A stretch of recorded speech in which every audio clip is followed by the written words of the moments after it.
High বন্ধুরা, welcome to my channel. তো আবারও চলে এসে তোমাদের সামনে দারুণ একটি খাবারের রেসিপি নিয়ে। তো আজকে আমি বানাবো খুরমো, তো সেটাই আমি তোমাদের সঙ্গে শেয়ার করব। তো খুরমা কি করে বানাতে হয় ভিডিওটা স্কিপ না করে সম্পূর্ণটা দেখতে থাকো। তো তোমাদের সঙ্গে আগেও শেয়ার করেছি লম্বা লম্বা লম্বা খুরমোগুলো, তো এটা আমি গোল সাইজের খুরমা বানিয়ে দেখাবো। খুব অতি সহজেই আমি বাড়িতে বানিয়ে নেব। তো দেখো এখানে কিছুটা আমি ময়দা নিয়ে নেব, বলতে 1 বাটি পরিমাণ ময়দা নিয়ে নিয়েছি। দিয়ে দেবো একটু হালকা করে স্বাদ মতো নুন, ও সঙ্গে দিয়ে দেবো কালো জিরে।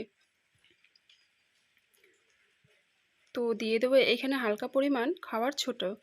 তো খাবার ছোটাটা দিলে হয় কি, খুব সুন্দর মুচমুচে হয় ও খুব ভালো হয় খেতে। দিয়ে দেবো হালকা পরিমাণ রিফাইন তেল। তো দিয়ে এটা আমি খুব সুন্দর করে অনেকটা টাইম ধরে একটু মুলাম দিয়ে নেব, কারণ অনেকটা টাইম ধরে মাখতে হবে, তাহলে আটাটা ভালো মাখা হবে ও সুন্দর মতন ভালো হবে। তো এটা আমি অনেকটা টাইম ধরে মুলাম দিয়ে নেব। তো তোমরা দেখে বুঝতে পারছো হয়ে গেছে, যেহেতু দেখো হাতের মধ্যে আমি দলা পাকিয়ে নিচ্ছি। দলাটা যখন পেকে যাবে তখনই হয়ে যাবে। তো আমি হালকা পরিমাণ একটু জল দিয়ে এটা আমি মেখে নেব। জলটা আমি অল্প অল্প পরিমাণ দিয়ে নেব, কারণ একবারে দিলে হয়তো বেশি হয়ে যেতে পারে, সেই কারণে।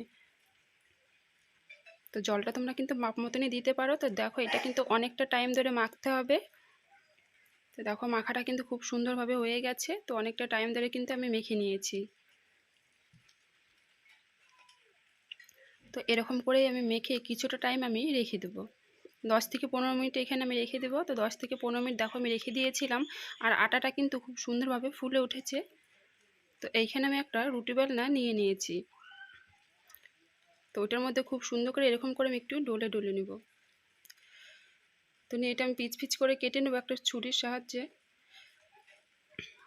তো দেখো এটাতে কিন্তু আমাদের গোল করতে খুবই সুবিধা হয়, কারণ হাতের মধ্যে অতটা ভালো গোল হয় না, আর এরকম করে গোলটা করা আমাদের একদমই সুবিধা হয় ও খুব ভালো হয়। তো করে নিয়েছি। তো আমি এটা একটা রুটির মতন করে বেলে নেব। একটু হালকা করে আটা দিয়ে দেবো। তো এটা কিন্তু বেশি পাতলা করা যাবে না, এর সাইডটা কিন্তু মোটাই করতে হবে। তো দেখো আমি কিন্তু বেলে নিয়েছি, আর এটা কিন্তু আমি বেশি পাতলা করিনি, এটা কিন্তু আমি মোটা করেই বেলেছি। দেখো দেখেই বুঝতে পারছো, ঠিক এরকমই করতে হবে। তো এটা এখন আমি কেটে নেব। তো ঠিক এরকম করে আমি পিচ পিচ করে কেটে নেব।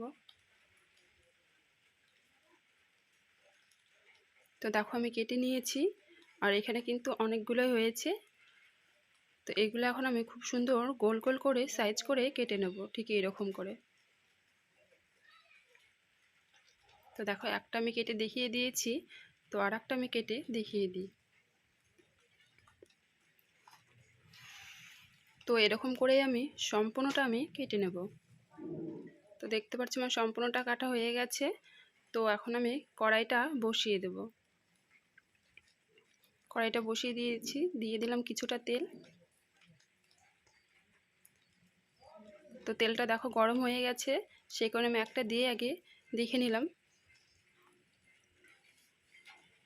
তো খুব সুন্দর ফুলে উঠছে, তার মানে খুব সুন্দরভাবে হয়ে গেছে। তো এরকম করে আমি কিছুটা ভেজে নেব। তো খুরমাগুলো আমি তেলের মধ্যে দিয়ে ঠিক হাতা দিয়ে এরকম করে নেব। এরকম করলে খুরমাটা খুব সুন্দরভাবে ফুলে ওঠে। আর খুব ঘন ঘন নাড়াচাড়া করতে হবে, আর গ্যাসের আঁচটা খুব সুন্দর মানে কমিয়ে দিতে হবে, হালকা আঁচে ভাজতে হবে। এটা কিন্তু জোরে আছে একদমই ভাজা যাবে না, তাহলে মুচমুচাটা হবে না, হয়তো বেশি লাল হয়ে যাবে। আর এটা হালকা আঁচে ভাজলে খুব সুন্দর ভিতর থেকে একদম মুচমুচে হয়ে যাবে আর ফুলে উঠবে। তোমরা দেখেই বুঝতে পারছো ভাজাটা কিন্তু খুব সুন্দরভাবে হয়ে এসছে, আর দেখো খুব সুন্দরভাবে কিন্তু ফুলে গেছে।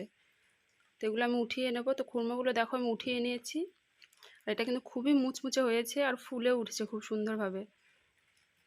তো কড়াইটা আমি আবারও বসিয়ে দিলাম, দিয়ে দেবো 1 বাটি পরিমাণ চিনি, দিয়ে দেবো ওই বাটিরই 1 বাটি পরিমাণ জল।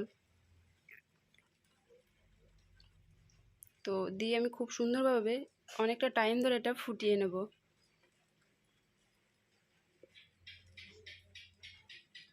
তো দেখো খুব সুন্দরভাবে কিন্তু ফুটে উঠেছে, আর এটা কিন্তু যেহেতু যখনই ফুটে উঠবে তখনই খুব সুন্দর ঘন ঘন নাড়াচাড়া করতে হবে।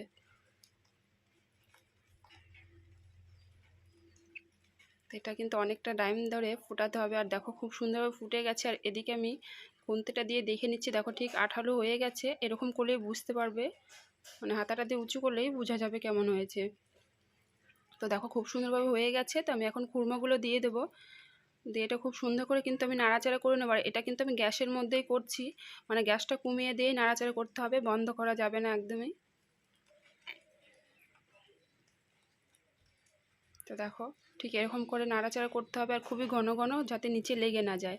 তো দেখো চিনির সঙ্গে খুব সুন্দরভাবে কিন্তু মিশে গেছে, আর দেখতেই পাচ্ছ দানা দানা হয়ে গেছে।